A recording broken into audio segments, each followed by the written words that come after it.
Hey everyone, it's Colin. How's it going? Nintendo's Game Boy series dominated the handheld game console scene, but that doesn't mean other companies didn't try to steal some market share. This time, we're going to take a look at one of these, the Neo Geo Pocket Color.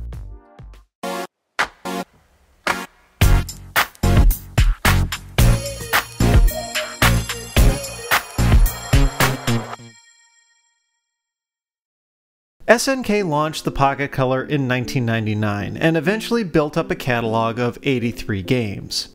It's a 16-bit console and features a 2.7-inch reflective color LCD. The aspect ratio of the display is unique in that it's almost square, with a resolution of 160 by 152 pixels. It's decently sharp and has vibrant colors, but being a reflective display, glare can be a problem.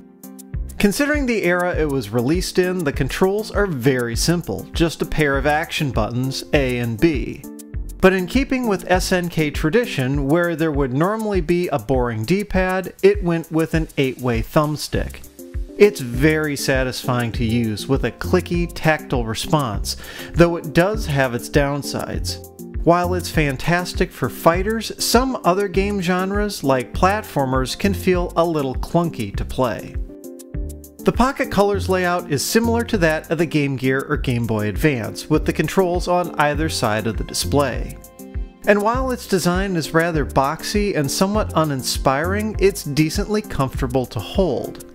That's a real plus because this thing offers incredible battery life, 40 hours on a pair of AA's. Marathon gaming sessions are no problem.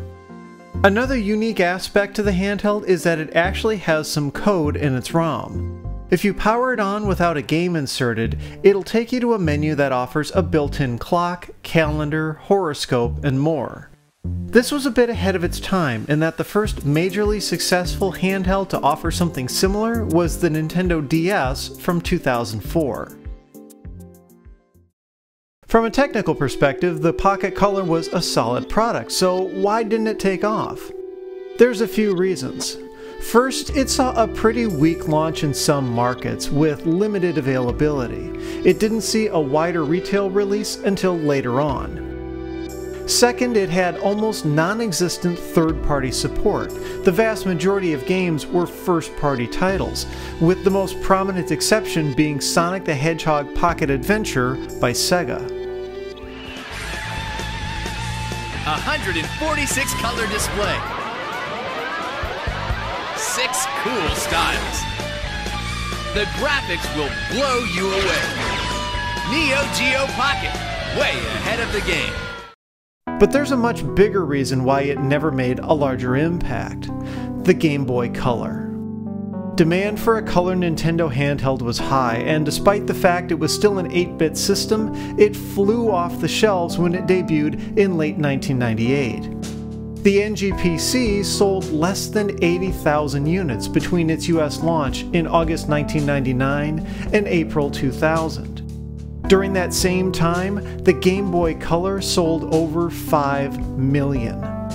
Demand for the Game Boy was so high that even though word had leaked out about the Game Boy Advance, retailers convinced Nintendo to delay the upcoming console's release until 2001. SNK was a sinking ship. It was already having financial troubles when the Pocket Color launched, and despite the console being profitable, it just wasn't enough to sustain the company. The handheld was only on the market in Japan for 2 years and on shelves at stores in North America and Europe for just 10 months.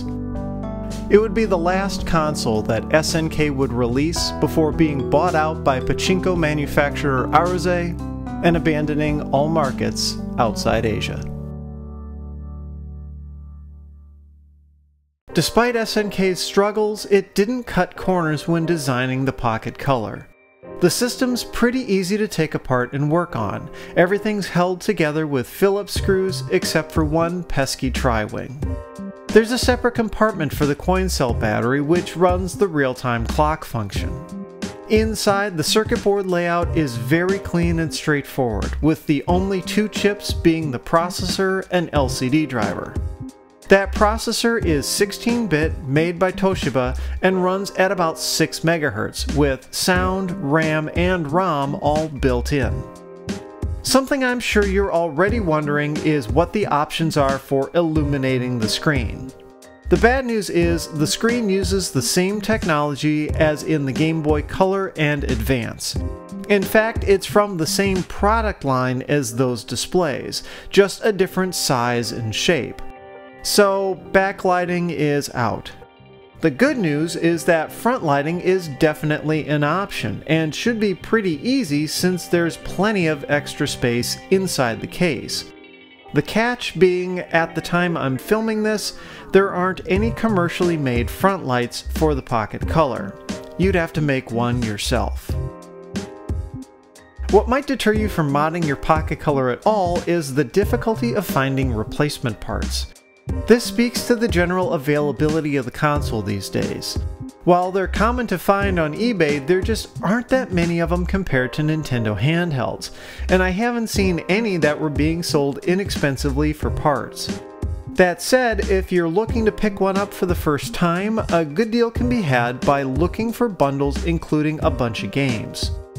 Outside of online auctions, I've seen very few Pocket Color consoles or games in retro game stores, though this may of course be different where you live. The Neo Geo Pocket Color is a fun system, though I can understand why it just didn't sell. On its own, it offers a solid package, but in the context of when it was released at the turn of the century, with the looming giant of the Game Boy Advance on the horizon, it simply seemed to be too little, too late. If you liked the video, I'd appreciate a thumbs up, and be sure to subscribe, that helps me out quite a bit. You can follow me on Twitter and Instagram at thisdoesnotcomp, and as always, thanks for watching.